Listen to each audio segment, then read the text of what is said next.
नमस्ते, आप सभी मित्रों को मेरा प्रणाम। मेरा नाम राजा कनौजिया है और आप मेरा यूट्यूब चैनल राजा कनौजिया ही देख रहे हैं। यह मेरा दूसरा चैनल है जो केवल शिक्षक अपडेट के लिए बनाया हूं, इसे सब्सक्राइब कर लीजिए। आज हम बात करने वाले हैं कि बिहार विद्यालय विशिष्ट शिक्षक नियमावली 2023 के तहत जो विशिष्ट शिक्षकों के लिए, स्थानीय निकाय शिक्षकों के लिए सक्षमता परीक्षा ली जा रही है सेकेंड फेज का, उसमें क्या क्या डॉक्यूमेंट्स लगेगा। आवेदन 26 से स्टार्ट है, तो आवेदन करने के जा रहे हैं करते समय आपको क्या क्या चीज़ डॉक्यूमेंट्स अपने साथ रखना है, क्या क्या चीज़ आपको अगर नहीं है तो उसका व्यवस्था करना है।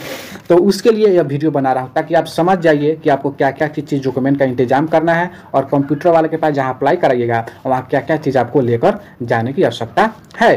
देखिए, सबसे पहले तो आप एक फ़ोटो लगेगा। यह नोटिफिकेशन में ही लिखा हुआ है कि आपको एक रंगीन फोटो और हस्ताक्षर जो 20 KB का होना चाहिए। फोटो 20 KB से लेकर 100 KB तक होना चाहिए। इसका साइज भी यहाँ दे दिया गया है, 3.5 से 4.5 सेंटीमीटर का होना चाहिए।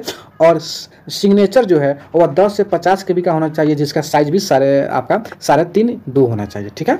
और हल्का फोटो खींचना, जो फोटो आप दीजिएगा कंप्यूटर वाले को वह तुरंत का हो और अच्छा सा बैकग्राउंड उसका जो है सफ़ेद होना चाहिए, हल्के रंग का होना चाहिए और तुरंत का फोटो, आंख आपका स्पष्ट दिखाई देना चाहिए।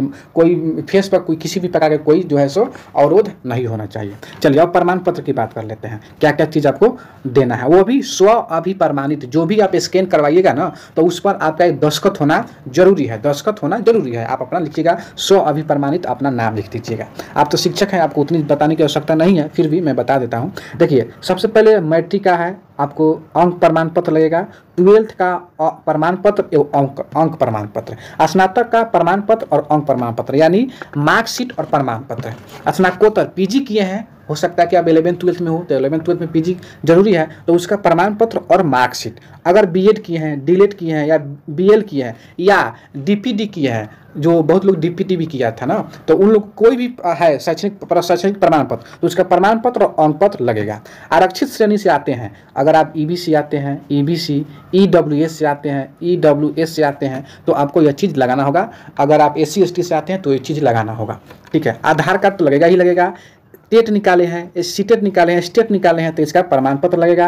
नियोजन इकाई से जो आपका नियुक्ति पत्र मिला है वह चीज़ उसमें लगता है, नियुक्ति की तिथि डालना होता है, उसको देकर उसको अपलोड भी करना होता है। और सबसे लास्ट में जो मेरे साथी, मेरे शिक्षक, मेरे मित्र दिव्यांग हैं तो उनको दिव्यांग सर्टिफिकेट लगेगा।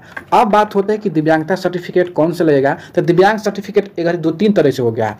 पहले दिव्यांग सर्टिफिकेट जो है सो हाथ से लिखा हुआ बनता था, लेकिन अब UDID लग रहा है, तो इसमें कौन सा अपलोड करें, आप कोई भी अपलोड कर सकते हैं, लेकिन इस पर विशेष रूप से एक वीडियो बना दिया हूं, उसको जाकर देख लीजिएगा। तो आज के लिए इतना ही रखते हैं। जय हिंद, जय भारत, जय मेरे शिक्षक मित्र।